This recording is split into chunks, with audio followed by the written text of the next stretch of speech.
Bonjour à tous et bienvenue à ce webinaire sur le thème de la préparation à la retraite. Je suis Alexandre Fleck-Mouhidine-Camp de la CARSAT. Pour ceux qui assistent à à ce webinaire pour la première fois, je réexplique un petit peu comment ça fonctionne. En haut à droite, vous avez une sorte de petite bulle avec 3 petits points. C'est ce qui vous permet de m'écrire, de me poser vos questions tout au long de ce webinaire. Et juste en dessous, vous avez un onglet qui s'appelle Sondage. Quand vous cliquez dessus, vous allez voir apparaître un sondage. On fait le test. Alors, je vous envoie un sondage juste pour savoir si vous m'entendez. Vous cliquez sur oui ou sur non en fonction du cas de figure. Ça me permet de vérifier que tout le monde m'entende correctement et à la fois que vous ayez tous trouvé où se trouve le sondage.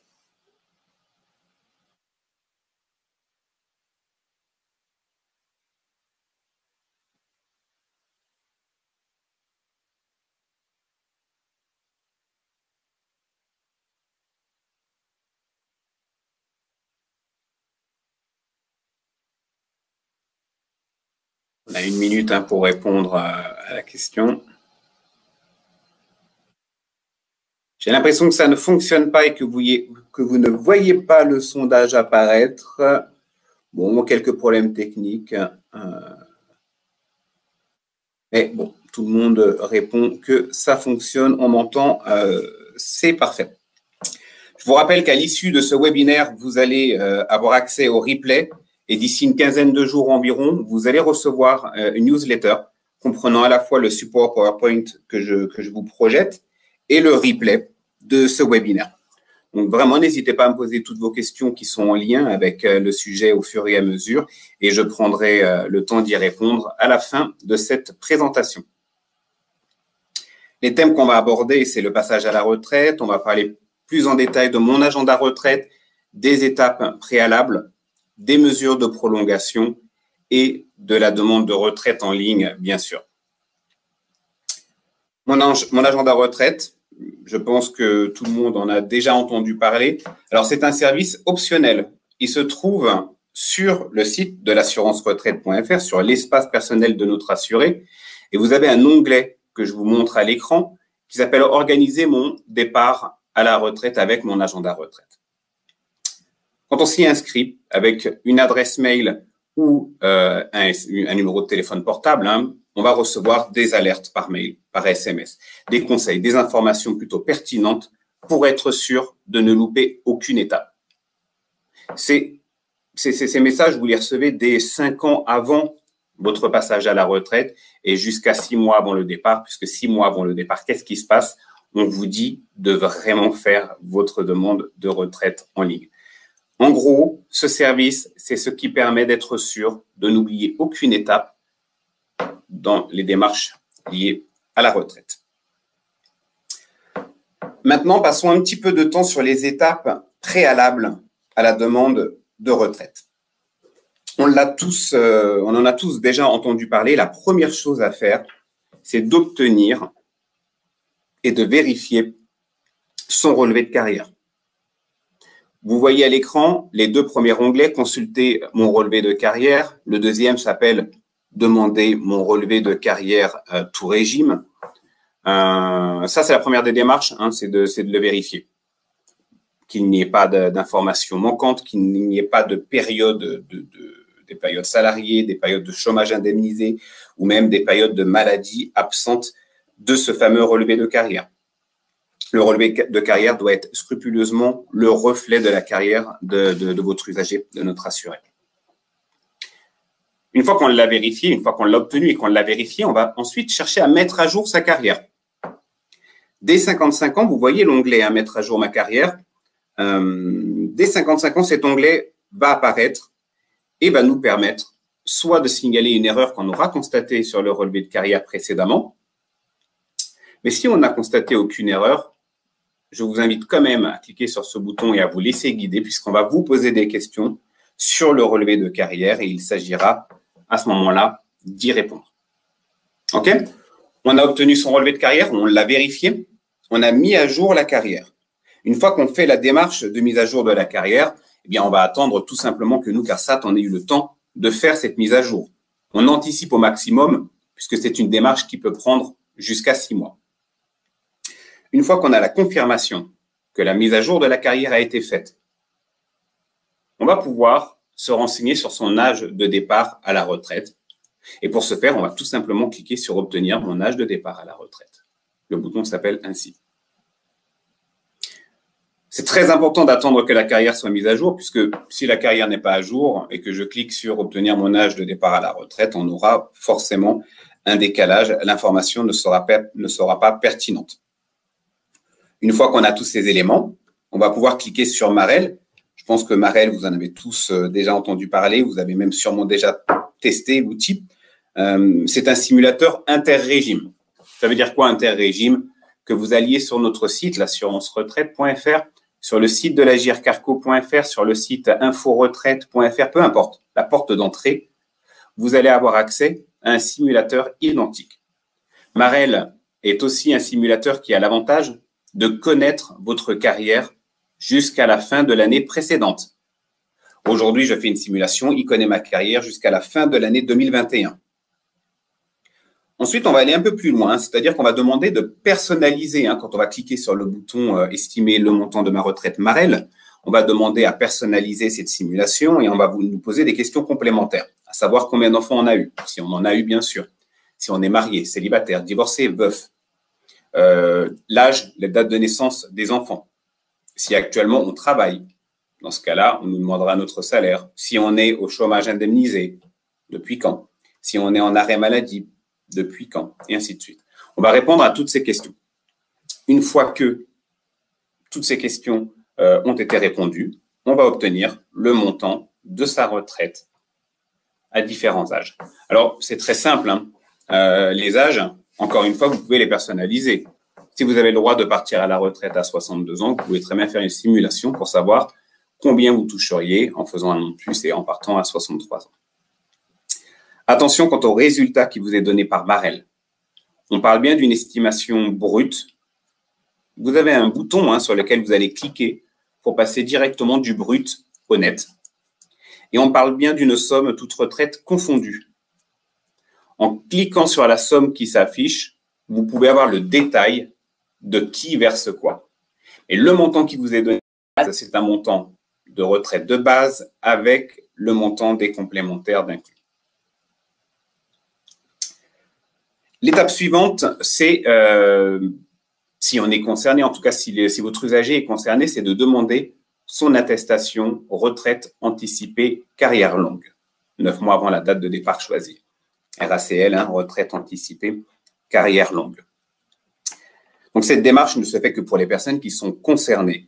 Quand on accède à l'espace personnel d'un usager, vous allez voir immédiatement en haut, soit il y aura marqué 2 âges, 62 ans et 63 ans par exemple.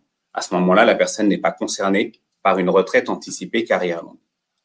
Mais si vous avez un âge unique d'inscrit inférieur à 62 ans, par exemple 60 ans et 9 mois, c'est que la personne est potentiellement concernée par une retraite anticipée carrière longue. À ce moment-là, vous remplissez la demande d'attestation, vous nous l'adressez. D'ici 15 jours environ, on répondra à cette demande en confirmant la possibilité de l'assuré de partir en retraite anticipée, en précisant la date de départ possible et le montant qu'il touchera côté CARSAT. Et la dernière des démarches, évidemment, c'est la fameuse demande de retraite en ligne qui, elle, se fera 6 mois avant. 6 mois avant la date choisie. Alors, 6 mois avant la date choisie, c'est le délai idéal pour être sûr d'être payé à temps. Par contre, si toutefois vous avez un assuré qui se présente à vous, qui vous dit qu'il a déjà quitté l'entreprise ou qu'il la quitte demain et qu'il n'a pas encore fait sa demande de retraite, vous pouvez la faire et il faudra même l'inciter à faire sa demande de retraite en ligne immédiatement. Et en date de départ, vous allez mettre le premier jour du mois qui suit. Clairement, si un assuré se présente aujourd'hui qui vous dit « ça y est, je ne travaille plus, j'ai plus de ressources », il n'a pas fait sa demande de retraite, on l'a fait aujourd'hui. La date de départ, on mettra le 1er octobre.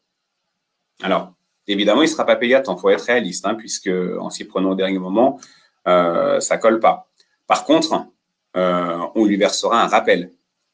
On ne met pas plus 6 mois. J'espère que l'information a été claire. Je regarderai vos messages par la suite pour m'en assurer et répondre aux questions si besoin. Alors, sur la partie gauche de l'écran, consulter ma messagerie, transmettre mon formulaire. Je pense que beaucoup d'entre vous ont l'habitude et beaucoup d'entre vous ont remarqué qu'en ce moment, ça ne fonctionnait pas. Le système va être enrichi, ce qui veut dire que pour l'instant, ça a été bloqué. D'accord ? Sinon, c'est bien à cet endroit-là, consulter ma messagerie et transmettre mon formulaire qu'on va retrouver tous les formulaires disponibles et surtout celui de la retraite anticipée carrière longue et celui pour la retraite progressive. Donc là, on rentre dans le second sujet, les mesures de prolongation. Qu'est-ce que c'est qu'une mesure de prolongation ? C'est une possibilité de continuer de travailler un peu plus tard. Le premier dispositif dont je vais vous parler, c'est la retraite progressive. Pour y prétendre, il faut avoir au moins 60 ans. Il faut avoir au moins 150 trimestres, tout trimestre confondu, et avec l'accord de son employeur, travailler à temps partiel, entre 40 et 80% du temps de travail. Si l'employeur refuse, il n'y a pas de retraite progressive possible, évidemment, puisque on a une obligation de travailler à temps partiel, Alors, qu'est-ce qui va se passer ? Donc, on demande à l'employeur de travailler à temps partiel, par exemple, à 80% du temps de travail. Je vais donc toucher 80% de mon salaire. En complément, vous allez toucher 20% de vos futures retraites. Alors, vous avez un statut à la fois retraité, mais à la fois salarié. L'avantage, c'est que vous continuez de cumuler des nouveaux droits à la retraite, vous continuez de cotiser pour votre retraite. Vous cotisez donc ainsi à avoir vos trimestres, tout simplement. Et ça permet aussi de lever le pied sur l'activité professionnelle en même temps. Pour l'instant, il n'est pas possible encore de faire une demande de retraite progressive en ligne. Vous êtes donc obligé de la faire par dossier papier que l'on trouve dans consulter ma messagerie, transmettre mon formulaire. Pensez dans ce cas à bien effectuer une retraite auprès des retraites complémentaires, une demande de retraite, auprès de l'Agirc Arrco. C'est très important. Si on le fait pour le régime général, on le fait pour les régimes complémentaires également. La deuxième mesure de prolongation, c'est la surcote. Qu'est-ce que la surcote ? C'est une possibilité d'augmenter le montant de sa future retraite en partant plus tard. Il faut remplir 3 conditions. La première, c'est d'avoir au moins 62 ans. J'insiste bien, au moins 62 ans. Ce qui veut dire que les personnes qui auraient la possibilité de partir en retraite anticipée carrière longue à 60 ans devront attendre au moins 62 ans pour commencer à faire de la surcote. Ensuite, il faut avoir tous ces trimestres. Alors, si à 62 ans, je n'ai pas tous mes trimestres, mais que je les obtiens à 63 ans, par exemple, la surcote ne commencera qu'à 63 ans. OK ? Donc, première condition, avoir au moins 62 ans. Deuxième condition, avoir tous ces trimestres. Et troisième condition, continuer à travailler, tout simplement. Dans ce cas-là, chaque trimestre civil travaillé au-delà majorera votre retraite de 1,25% par trimestre civil effectué au-delà. Ça fait 5% par année supplémentaire. Si vous allez dans Marel, vous pouvez faire comme ça une simulation du montant que vous toucheriez à 63 ans. Si vous regardez à 64 ans, le montant sera plus important. C'est cette fameuse surcote.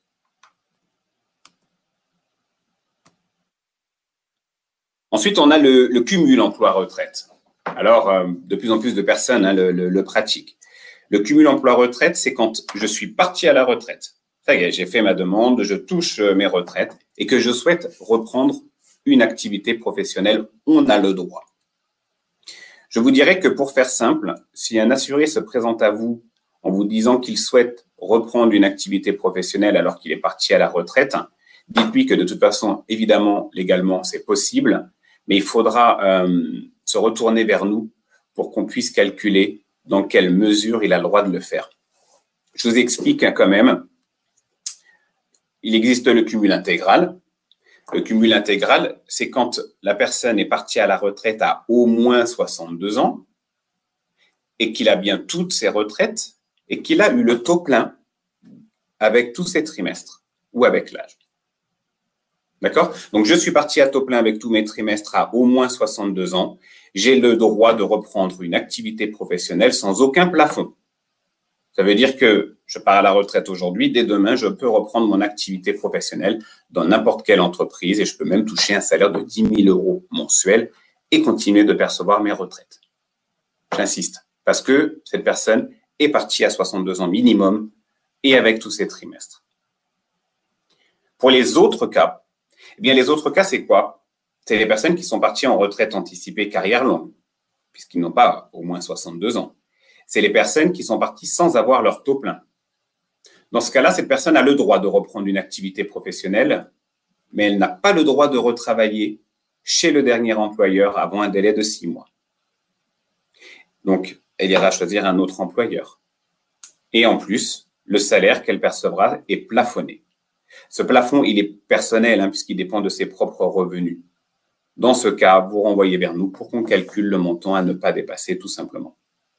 OK, donc cumul total, parce que je suis parti à au moins 62 ans avec tous mes trimestres, je fais ce que je veux. Cumul partiel, je suis parti en retraite anticipée carrière longue, je suis parti sans tous mes trimestres, je demande à la CARSAT quel est le montant de salaire à ne pas dépasser et je ne vais pas travailler chez mon dernier employeur. On a vu les mesures de prolongation. Maintenant, parlons de la demande de retraite en ligne.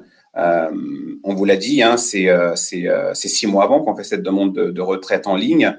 C'est sur le site de l'assurance-retraite.fr. On s'identifie obligatoirement avec France Connect et on clique sur « Demander ma retraite ». Est-ce que vous avez tous déjà fait une demande de retraite en ligne? Si vous pouvez répondre dans l'onglet chat, s'il vous plaît, puisque l'onglet sondage ne veut pas fonctionner aujourd'hui.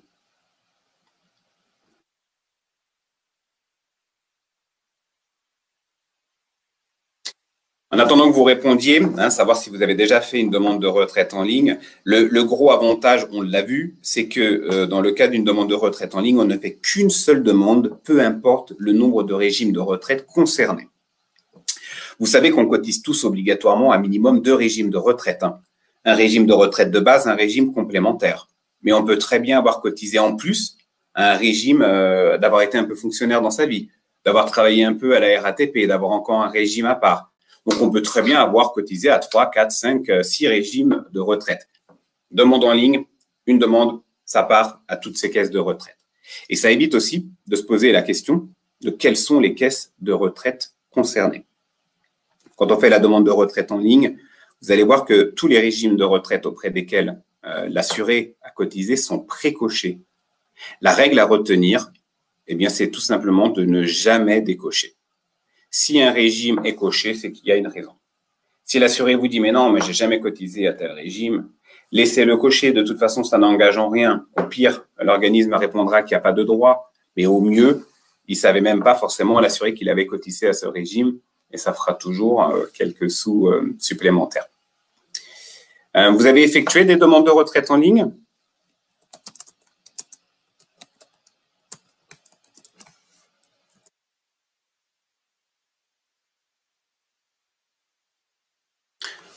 Je vois que certaines personnes n'ont pas fait encore de demande de retraite en ligne. Alors, il peut y avoir 2 explications. La première, ça peut être tout simplement parce que vous n'avez pas le public pour. Je sais qu'en fonction des France Services, il y a des thématiques qui vont revenir. Certains vont avoir beaucoup de questions sur la retraite, d'autres moins, mais auront plus de questions sur un autre public. Donc, ça dépend. En tout cas, vraiment, ça présente cet avantage, la demande de retraite en ligne. Eh bien déjà, tout ce qui est nom, prénom, date de naissance, ça c'est connu, donc c'est déjà saisi. Donc, ça vous évite de la saisie. Contrairement à une demande papier, vous ne faites qu'une demande. Quand on fait une demande papier, il faut en faire autant que de régime de retraite. Donc, ça allège votre travail. Ça permet aussi de joindre directement les justificatifs de façon dématérialisée. Les fameux justificatifs dont je vous parle, on est sur des documents basiques, on parle du livret de famille ou des livrets de famille, si les enfants apparaissent sur plusieurs livrets de famille. Si on n'a pas le livret de famille, perdu ou pour autre raison, on fournira dans ce cas-là les actes de naissance des enfants. Deuxième document, eh ben, c'est les 2 derniers avis d'imposition. Pour ça, il y a 2 solutions. Soit vous le scannez, vous le fournissez, soit ben, vous activez la récupération automatique des données fiscales. C'est une case à cocher. En gros, nous vous autorisons à prendre les informations directement auprès des impôts. Ça vous évite de scanner et de joindre les avis d'imposition. Le 3e document, c'est le RIB. C'est pareil, hein. Là, les pièces dont je vous parle, ce sont les pièces obligatoires. Le RIB, il faut bien verser l'argent quelque part. Hein. Et ensuite, le document qui dépend de la situation de la personne, on va demander les 12 derniers bulletins de salaire. On va demander les 12 dernières attestations Pôle emploi, si la personne finit sa carrière inscrite en tant que demandeur d'emploi. On va demander les décomptes d'indemnités journalières de la CEPAM, la Sécurité sociale, si la personne finit sa carrière en arrêt maladie ou en accident de travail. Alors, petite astuce, vous avez peut-être déjà été confronté à ce problème. Les fichiers que l'on joint lors d'une demande de retraite en ligne ne doivent pas dépasser un certain poids. Donc, quand on doit scanner une année complète, ne scannez pas les 12 fiches de salaire d'un coup. Faites 3 fiches de janvier, février, mars dans un autre fichier, mai, juin, juillet, et ainsi de suite. Sinon, ça risque de ne pas passer. Cette liste de documents, elle est impérative.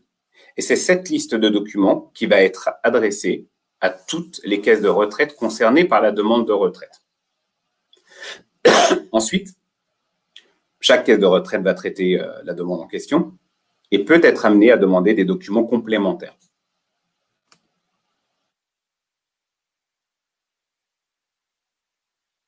Je regarde les questions en même temps. Je reviendrai sur les questions juste ensuite. Concernant les demandes de retraite en ligne, on en a vu quelques-unes tout à l'heure, des exclusions. Malheureusement, il y a encore des cas de figure pour lesquels on ne peut pas faire de demande de retraite en ligne, et c'est le cas pour la retraite progressive. Vous savez, quand on travaille à temps partiel et qu'on a un complément de retraite. C'est le cas pour la retraite définitive, après être passé en retraite progressive. Pour les retraites anticipées carrière longue pour assurés handicapés, ça n'est pas possible non plus malheureusement. Et enfin, la retraite pour incapacité permanente. Là, on est dans des cas de figure où il faudra donc faire une demande de retraite papier et ne surtout pas oublier, comme je vous l'expliquais, de faire au moins une demande de retraite papier auprès des retraites complémentaires. Petite information pour finir avant de passer aux questions-réponses concernant l'aide exceptionnelle de solidarité. Vous savez que c'est 100 € par foyer plus 50 € par enfant à charge. Donc, pour ça, on n'a rien à faire. Ça se fait automatiquement. C'est versé par la CAF pour les bénéficiaires de l'allocation adulte handicapé, pour les bénéficiaires de l'aide au logement et pour les bénéficiaires du RSA. Ce sera versé par la CARSAT si la personne est bénéficiaire de l'ASPA sans aucune autre prestation CAF citée au-dessus.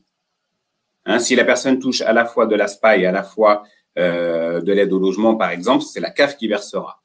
Par contre, si le bénéficiaire de l'ASPA ne touche ni allocation adulte handicapé, ni aide au logement, ni RSA, dans ce cas-là, c'est la CARSAT qui versera cette aide exceptionnelle de solidarité au mois d'octobre.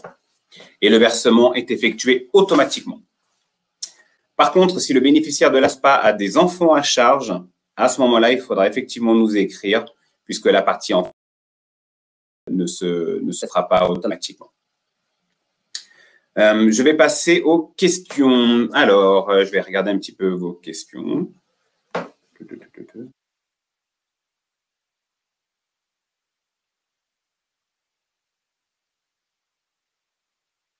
Alors, question pour l'Agir Carco indique des périodes manquantes alors que le relevé de carrière est complet sur l'assurance retraite. C'est vrai qu'on a des méthodes de calcul différentes. Nous, régime général, on parle en trimestre, donc en fonction du salaire. L'Agir Carco parle en points.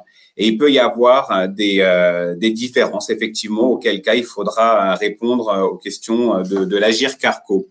Et c'est aussi en lien avec la question de Mylène, hein, qui dit que par contre, il faut préciser que les demandes soient transmises aux différentes caisses complémentaires. Il faudra valider la demande sur chaque site.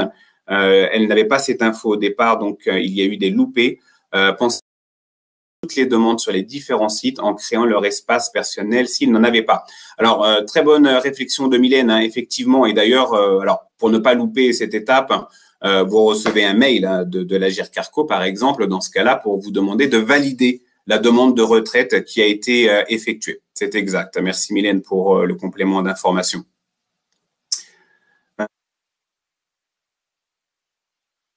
Alors, Sarah, dans le cadre d'un artisan, preuve de ressources, hein, bien sûr, donc l'attestation URSSAF où il y a le montant des ressources qui apparaît.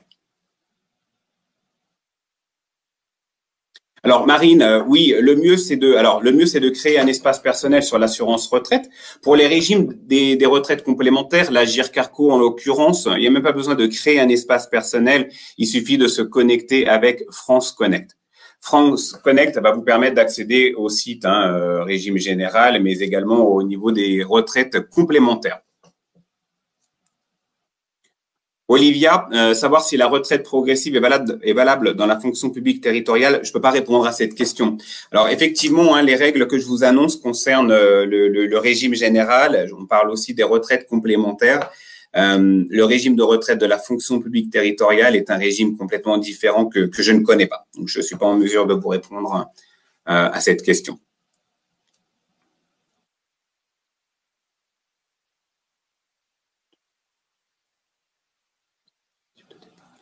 Alors, question de Laurie. Avez-vous déjà eu le cas d'une demande de retraite classique ou carrière longue? Et lorsqu'on va sur Agir Carco, on nous parle de retraite progressive alors que l'on n'a jamais mentionné ce type de départ à la retraite. Alors, j'ai jamais eu ce cas de figure. Mais si vous demandez une retraite classique ou une carrière longue, en même temps, une carrière longue, c'est aussi une retraite classique. Oui, c'est bien une retraite classique qui est faite. Non, j'ai jamais eu ce cas de figure. Alors, vous avez peut-être une anomalie que je ne connais pas. Je ne connais pas ça. Ça veut dire que l'Agir Carco vous a contacté pour vous dire on a une demande de retraite progressive. En plus, la demande de retraite progressive ne se fait pas en ligne. Non, je vois pas, Laurie. Si vous pouvez m'apporter plus de précision, s'il vous plaît.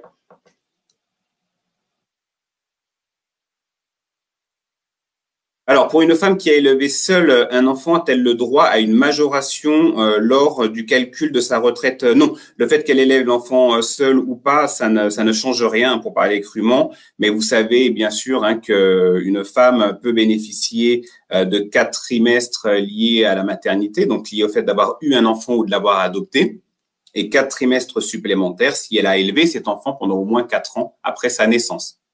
Élever l'enfant ne voulant pas dire qu'elle doit impérativement s'arrêter de travailler, mais ça veut dire que l'enfant ne soit pas malheureusement décédé avant ses 4 premières années de vie ou que l'enfant n'ait pas été placé.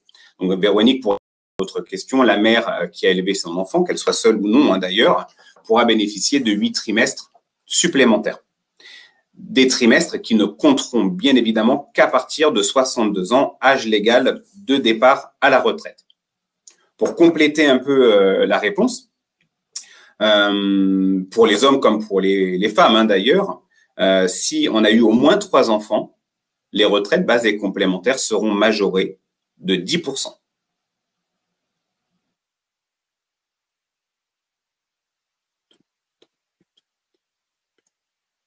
Alors, Catherine, vous soulevez un problème par rapport à une attestation carrière longue qui tarde à arriver. Demande faite en avril, toujours pas de réponse pour une personne qui devait partir au 1er décembre 2022. Alors là, effectivement, c'est qu'il y a un problème, puisqu'en plus, ce sont des dossiers qui sont vraiment traités en urgence. Quand vous êtes face à ce problème, vous avez tous reçu une fiche contact avec une adresse mail de l'agence de référence retraite à utiliser. Il ne faut pas hésiter, quand vous êtes face à ce genre de cas de figure, d'utiliser cette adresse mail en précisant bien le numéro de sécurité sociale de l'assuré concerné pour demander ce qu'il en est. Vous avez regardé aussi, Catherine, peut-être sur l'espace personnel, si vous voyez une réponse qui serait arrivée.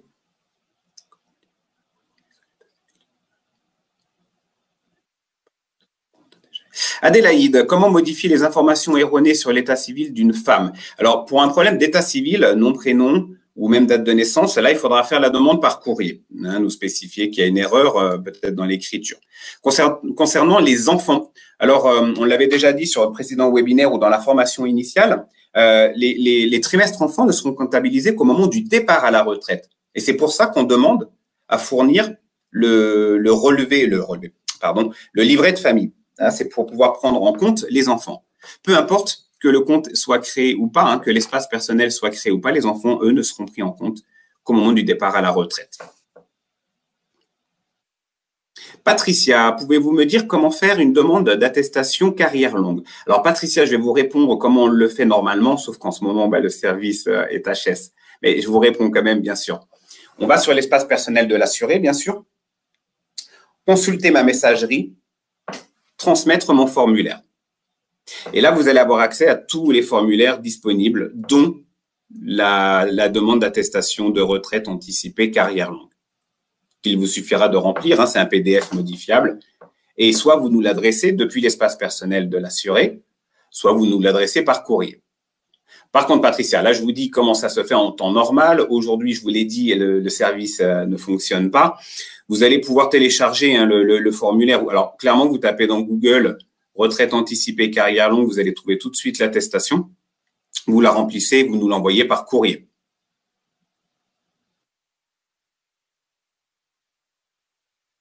Alors, Christelle, bonjour. Pour quelqu'un qui n'a plus de documents CEPAM relatifs aux arrêts pour grossesse, comment faire? Alors, si vraiment, on va être très clair, Christelle, si vraiment notre assuré n'a pas de documents et qu'on les lui demande, puisque si tout apparaît sur le relevé de carrière, on n'a pas besoin de ces éléments-là. Il y a rien à faire, hein, c'est perdu. Hein. Nous, on a des possibilités de faire des recherches dans nos archives quant aux périodes salariées. Par contre, on n'a pas d'archives concernant ni la CEPAM, ni Pôle emploi. Donc, dans ce cas-là, se tourner vers la CEPAM, mais qui, à mon avis, n'aura pas d'archives. Si on parle de grossesse concernant une personne qui part actuellement à la retraite, c'est que c'était il y a déjà quelques années, malheureusement. Donc, je ne pense pas qu'il puisse retrouver. Catherine, donc par rapport à l'attestation arrivée tardivement, vous me précisez… ah non, c'est une autre question, pardon. Que faire s'il manque 8 années sur une carrière? À quoi correspondent ces 8 années? Alors, que faire? Ce que je vous ai expliqué au début, on clique sur mise à jour de la carrière dès 55 ans et on répond, puisqu'on va nous interroger sur les 8 années manquantes pour savoir qu'est-ce qui s'est passé, on répond ce qu'on faisait sur les années concernées. Si vous pouvez m'apporter une info complémentaire, Catherine, les 8 années manquantes, je pense que vous parlez d'un cas que vous avez dû avoir. Qu'est-ce qui s'est passé? Travail à l'étranger, c'est une période où la personne a cessé de travailler. J'aimerais avoir plus de précision pour pouvoir aller un peu plus loin dans ma réponse, s'il vous plaît.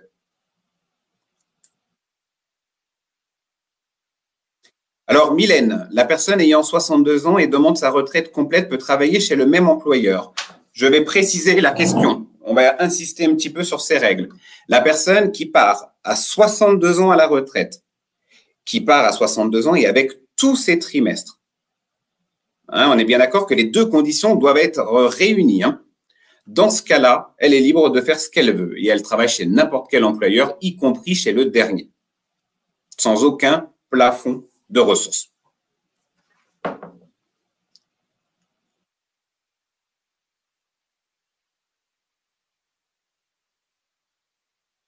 Remarque de Christelle, qui est très intéressante d'ailleurs. Vous êtes d'où, Christelle, comme Maison France Service? À mon sens, pour faire beaucoup de dossiers retraite, on dépasse de loin le premier niveau d'information. Entretien long et multiple et personnes perdues et angoissées. Passage à la retraite est bien plus qu'un simple dossier administratif, c'est un changement de vie, tout à fait. Après, vous, votre rôle, bien sûr, c'est d'accompagner les gens dans une démarche de retraite en ligne, bien sûr. Vous n'avez pas pour vocation de rentrer sur un entretien complet, complexe. Bien sûr que c'est pas avec la formation initiale qui dure 3 heures et les webinaires de temps en temps que vous allez être en mesure d'avoir toutes les informations. Si vous voyez que ça va trop loin dans le questionnement, vous avez remarqué que maintenant, directement depuis l'espace personnel, vous avez une possibilité de prendre un rendez-vous en ligne avec la CARSAT.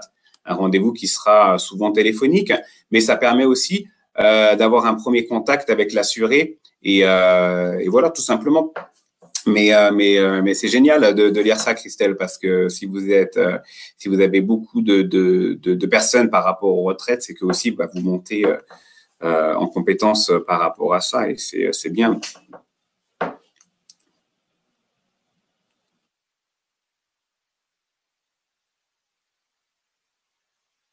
Alors, Mélanie, non. Vous faites une demande de retraite en ligne et c'est adressé à toutes les caisses de retraite. Ensuite, les caisses de retraite complémentaires vont vous demander de confirmer si c'est bien, enfin, de confirmer tout simplement la demande de retraite qui a été faite en ligne. On n'a pas besoin de recréer un espace personnel puisqu'on utilise France Connect pour s'y connecter.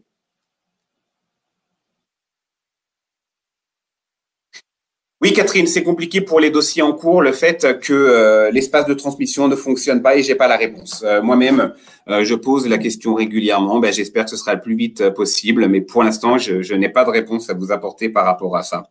Je vous enverrai un mail dès lors que à toutes les France Services, bien sûr, pour vous dire dès lors que ce sera remis en place.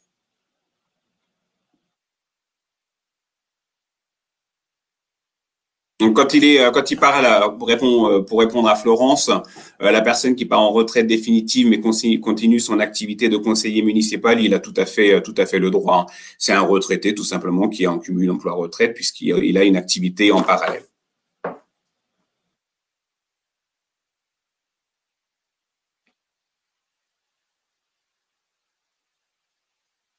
Mylène, quant à la majoration des 10%, alors on est bien d'accord, je vous parlais tout à l'heure des trimestres enfants qui, eux, ne concernent que la mère dans 90% des cas. Par contre, la majoration de 10% quand on a eu au moins 3 enfants, elle concerne le père et la mère. Véronique, les trimestres de maternité, donc les 4 premiers trimestres, hein, vous me parlez des 4 premiers trimestres qui sont accordés à la mère, eux, sont obligatoirement accordés à la mère des enfants. C'est les trimestres d'éducation, hein, donc ceux qui sont attribués si on a éduqué l'enfant pendant les 4 premières années de sa vie, qui peuvent être partagés entre les deux parents, mais uniquement concernant les enfants nés à partir de 2010, avec l'accord de la mère des enfants, et si la demande est effectuée entre les 4 ans et les 4 ans et 6 mois de l'enfant. Vous avez bien entendu, on a 6 mois dans la vie de l'enfant pour faire cette demande. Et surtout, ça ne concerne que les enfants nés à partir de 2010. Attendez, hein, le fil des questions, je me suis un peu mélangé les pinceaux.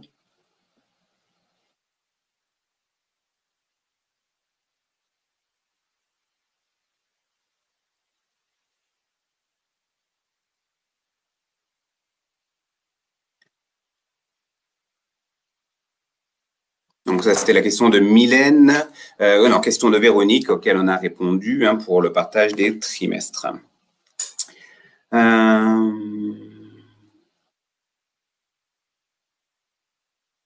Alors, après, Véronique précise qu'on enverra la fiche aux France Services qui n'en ont pas et qu'elles doivent nous préciser où ils sont basés. OK. Alors, il y a des France Services qui n'ont pas reçu la fiche contact. C'est qu'on a un problème dans les adresses mail parce que normalement, ça a été envoyé à tout le monde. Donc, me préciser les France Services qui n'auraient pas reçu la fiche contact de leur agence. Et oui, dans les demandes que vous adressez systématiquement, hein, nous spécifiez ben, le numéro de sécu de la personne. Évidemment, hein, vous contactez l'agence retraite quand les services en ligne hein, ne permettent pas de répondre à la demande et vous privilégiez l'adresse mail. Et également nous préciser, bah, vous, France Service, où est-ce que vous êtes basé. Alors Sylvie, du coup, hein, le père a-t-il le droit aux 4 trimestres d'éducation? Je l'ai expliqué, hein, je pense que la question avait été posée entre-temps, uniquement si la mère est d'accord, uniquement si l'enfant est né à partir de 2010 et uniquement si la demande est effectuée entre les 4 ans et les 4 ans et 6 mois de l'enfant.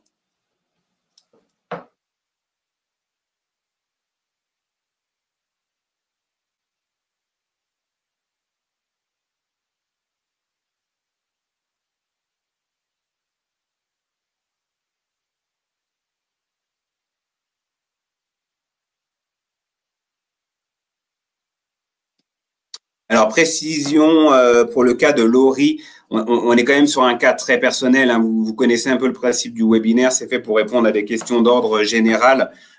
Si vous avez besoin vraiment de creuser à ce moment-là, utilisez la fiche contact par mail pour contacter l'agence retraite de référence. Vous aurez, parce que moi là, au vu des éléments comme ça rapides que j'ai, je peux pas l'analyser la situation.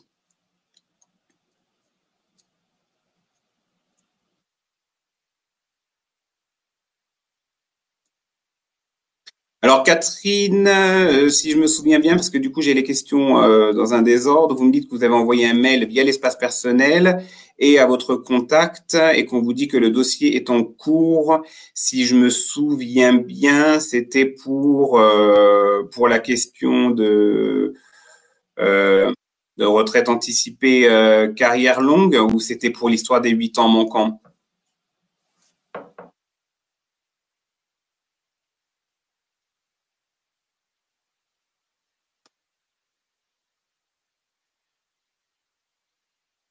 Muriel, pourquoi ne peut-on pas changer la date de départ à la retraite alors que le dossier n'est pas validé? Je comprends pas la question, Muriel. Je suis désolé, j'aurais besoin que vous. À quel niveau? Mais c'est vrai que de façon générale, quand on fait sa demande de retraite, c'est un acte réfléchi. Le but n'est pas de changer d'avis. Quand on fait, si vraiment on décide de changer d'avis et que le dossier de retraite n'est pas encore validé, à ce moment-là, il faudra faire un courrier tout simplement au service contentieux pour demander le report de la date de départ à la retraite choisie. Je ne sais pas, Muriel, si ça répond bien à votre question. Bénédicte, alors nous, la GIRCARCO, c'est une caisse de retraite à part. Hein. J'ai pas de contact supplémentaire à vous donner, si ce n'est que le numéro basique, hein, le numéro de la plateforme téléphonique. Pour ceux qui ont eu leur formation initiale avec moi ou même avec ma collègue d'ailleurs, on le donne hein, ce numéro et vous le retrouvez sur Internet. Mais eux n'ont pas de contact privilégié puisque malheureusement ils ne font pas partie du bouquet service France Service. Véronique, concernant la personne qui a travaillé en Suisse. Alors, quand la personne va faire sa demande de retraite, elle va nous préciser qu'elle a travaillé en Suisse de telle année à telle année. Ensuite, c'est nous, caisse de retraite française, qui allons rentrer avec la caisse de sécurité sociale suisse pour récupérer les trimestres équivalents à la période de travail suisse pour lui permettre d'avoir son taux plein plus rapidement. Par contre, une fois que la personne aura atteint l'âge légal de la retraite en Suisse, il faudra qu'elle fasse une demande de retraite en Suisse, tout simplement. Donc, nous, on ne lui demandera pas ses bulletins de salaire.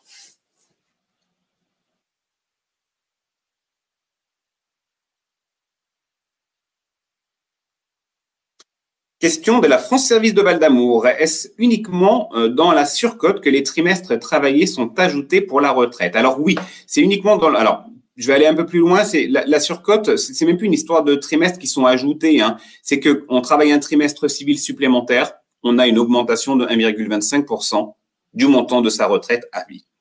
Donc, si on fait une année supplémentaire, ça fait 5% de plus sur le montant calculé de la retraite et c'est pour toute sa vie.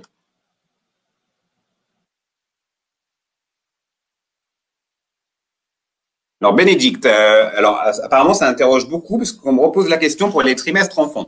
J'ai bien précisé que les trimestres enfants sont attribués à la mère. 4 trimestres pour la maternité, 4 trimestres pour l'éducation si l'enfant a bien été élevé pendant au moins 4 ans après sa naissance. Ensuite, si le père veut bénéficier des 4 trimestres d'éducation, c'est avec l'accord de la mère. Si la demande doit être faite entre les 4 ans et les 4 ans et 6 mois de l'enfant. Donc, c'est sur accord de la mère.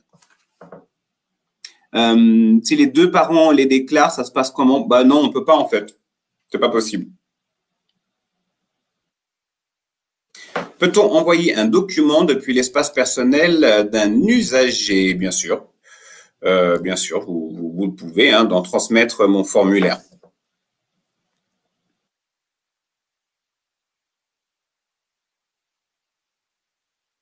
Maïka, très bien. Vous avez tout compris. On le dit tout le temps, hein, les trimestres enfants ne sont comptabilisés qu'à compter de 62 ans et pas avant. Pour partir en retraite anticipée carrière longue, c'est que les trimestres cotisés issus de l'activité professionnelle qui sont pris en compte. Donc non, les trimestres enfants ne comptent pas pour une retraite anticipée carrière longue.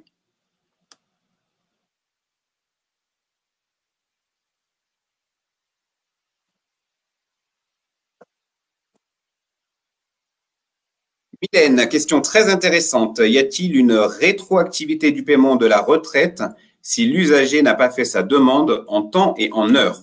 Absolument pas. La retraite, c'est pas automatique. On a déjà entendu la pub pour les antibiotiques. Là, je vous le dis pour la retraite.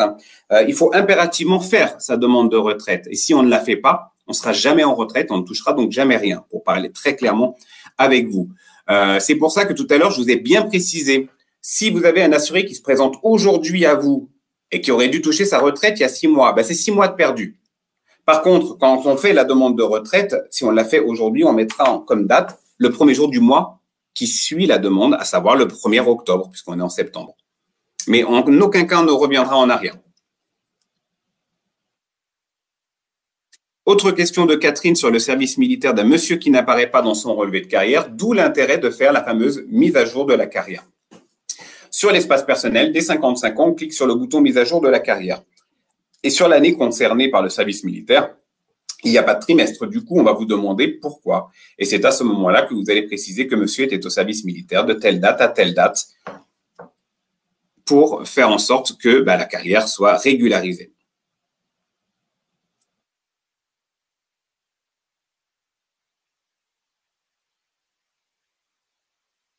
Question de Cindy, quand une personne travaille encore au moment de la demande de retraite, faut-il forcément joindre les bulletins de salaire? Bien sûr.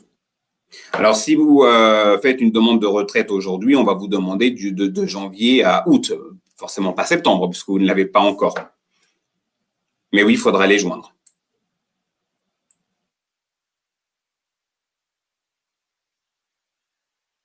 Question de Muriel, ce n'est pas... La personne, elle fait sa demande de retraite en France, de toute façon par rapport à l'âge légal français, mais pour sa retraite suisse, il faudra qu'elle attende de l'âge légal en Suisse. Je comprends pas la question, Muriel. Peut-être qu'il faudrait préciser un peu.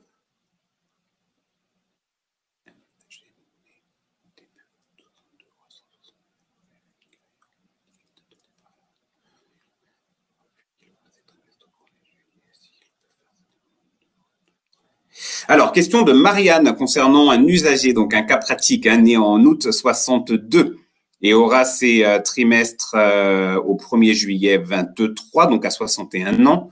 Avec une carrière longue, on lui indique une date de départ à la retraite au 1er octobre 23. Il aimerait savoir, vu qu'il aura ses trimestres au 1er juillet, s'il peut faire sa demande pour un départ au 1er juillet. Non, parce que la dernière année, les trimestres comptent différemment. Mais alors, je vais répondre à cette question de manière beaucoup plus simple, Marianne. On est vraiment typiquement dans le cas où la personne doit faire une demande d'attestation de retraite anticipée carrière longue.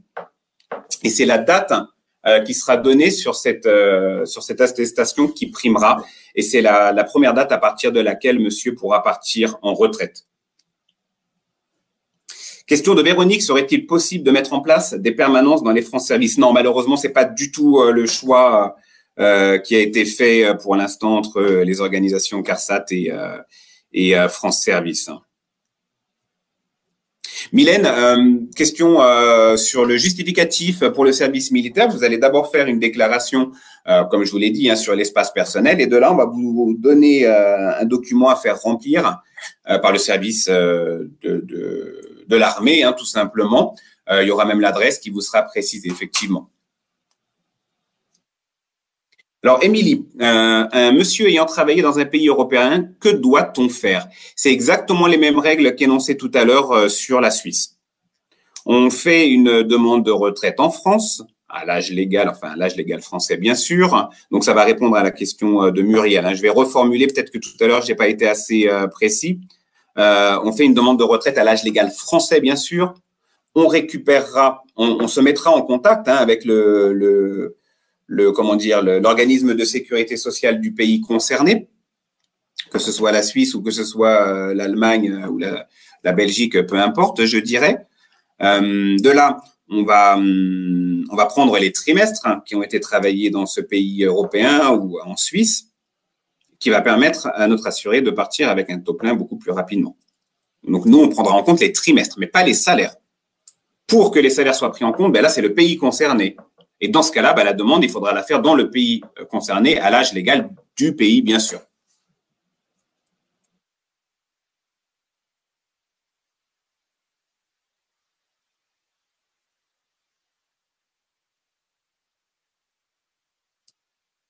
Alors, Laurie, non, les avis d'imposition, c'est des documents qui sont impératifs, donc évidemment, ça bloquera. Par contre, n'oubliez pas ce que je vous ai expliqué tout à l'heure, et là, ça peut vous aider si vous êtes confronté à ce genre de cas de figure.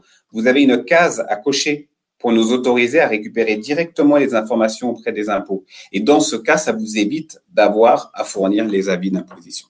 Je pense que c'est le cas précis où ça peut vous aider.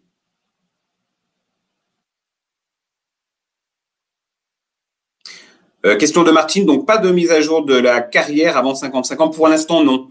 Alors, c'est en train de changer. Dans combien de temps ce sera actif, je l'ignore encore pour l'instant, mais c'est pas encore possible. Il faut attendre 55 ans pour faire la mise à jour de sa carrière. Oui.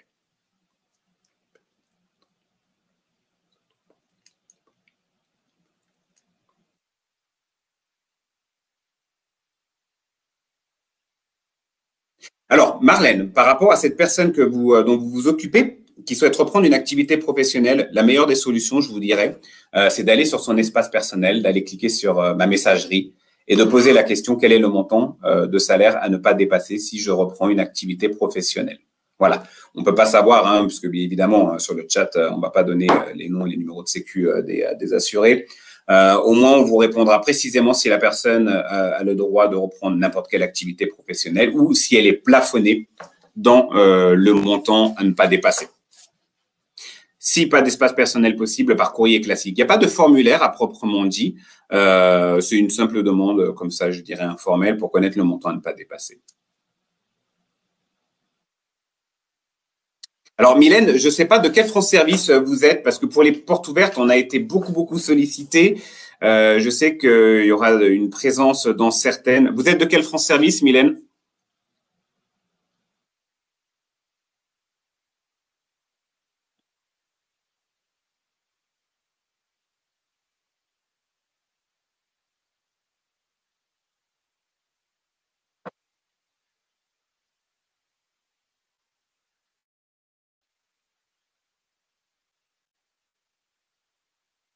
Bon, si Mylène m'entend, n'hésitez pas à me dire d'où vous êtes pour savoir si c'est déjà prévu. On ne peut pas malheureusement être partout.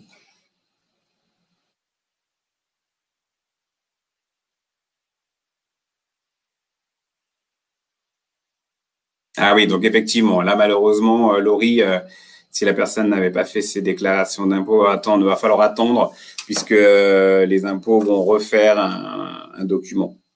Et oui, malheureusement, il faut attendre la réponse des impôts. Vous pouvez toujours déposer un dossier papier dans ce cas-là, puisque ça va vous bloquer sur la demande de retraite en ligne. Au moins déposer une demande de dossier papier avec les autres documents en attendant.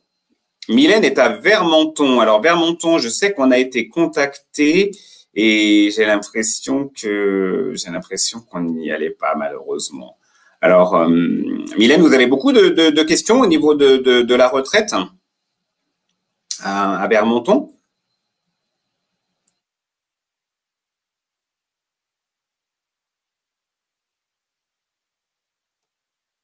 N'hésitez pas à poser toutes vos questions au-delà de ça, bien sûr. Alors, Marianne, on nous annonce une réforme en 2023. Vous savez, on nous l'annonçait aussi en 2022 et puis en 2021. Donc là, je pense effectivement comme vous qu'on va y avoir le droit. Mais pour l'instant, il n'y a pas de réforme pour l'instant. Donc, on ne change rien à notre façon de travailler. De savoir qui est concerné, on n'a pas plus d'informations, évidemment, on ne peut pas savoir. Donc, il n'y a aucune réponse à apporter quant à la réforme. Pour l'instant, on traite nos assurés de la même façon, bien sûr.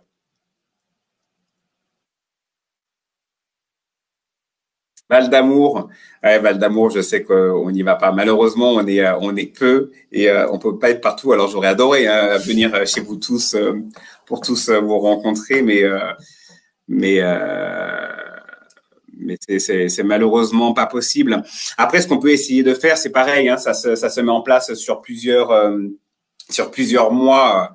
On peut, alors quand je dis on, c'est jeu, hein, moi et ma collègue, intervenir dans des réunions information retraite collective. C'est quoi?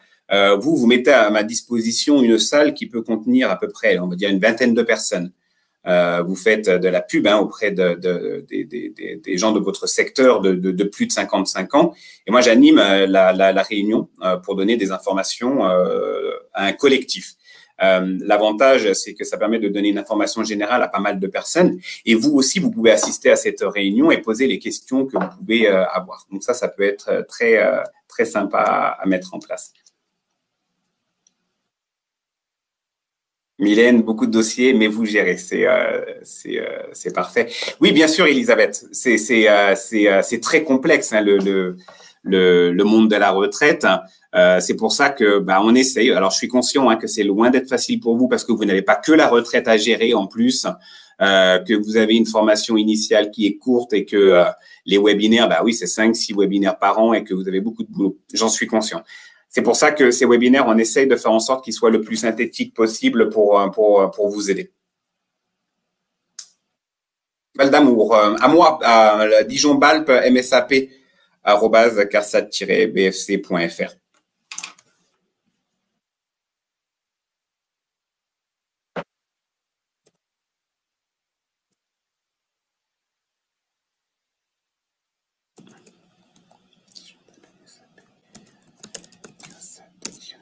Je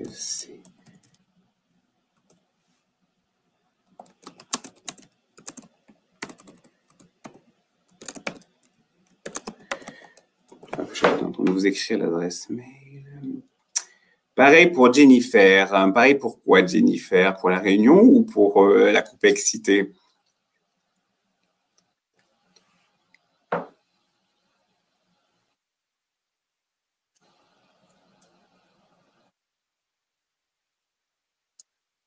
Est-ce qu'il y a d'autres questions? Parce qu'il nous reste encore 3 minutes. Non pas que je vais couper pile poil à l'heure, mais vous savez que c'est un outil informatique qui risque, lui, de couper et j'aimerais avoir le temps quand même de vous saluer avant de partir. Avant de répondre aux questions suivantes, une fois que vous aurez coupé le webinaire, on va vous inviter à nous mettre une note.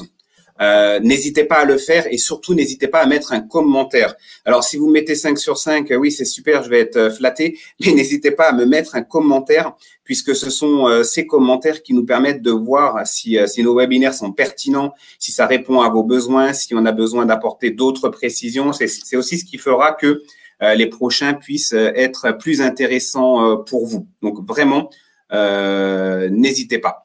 Quand les bénéficiaires de l'AAH, la retraite est-elle automatique? Alors, pour les bénéficiaires de l'AAH, il y a un fichier, hein, ça veut dire que la CAF et la CARSAT se contactent automatiquement, mais il faut quand même faire une demande de retraite. Il faut quand même faire une demande de retraite, ça ne se fait pas automatiquement.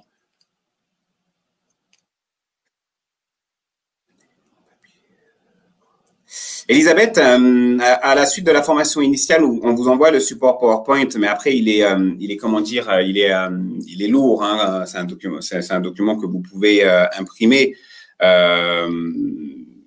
C'est votre choix. Est-ce que nous avons bien les docs que vous projetez? Vous allez le recevoir, le support que j'ai diffusé. Oui, vous allez le recevoir dans la newsletter. Écoutez, en tout cas, moi, je vous remercie beaucoup pour votre participation et toutes les questions. Ça a vraiment rendu, pour ma part, le webinaire très intéressant.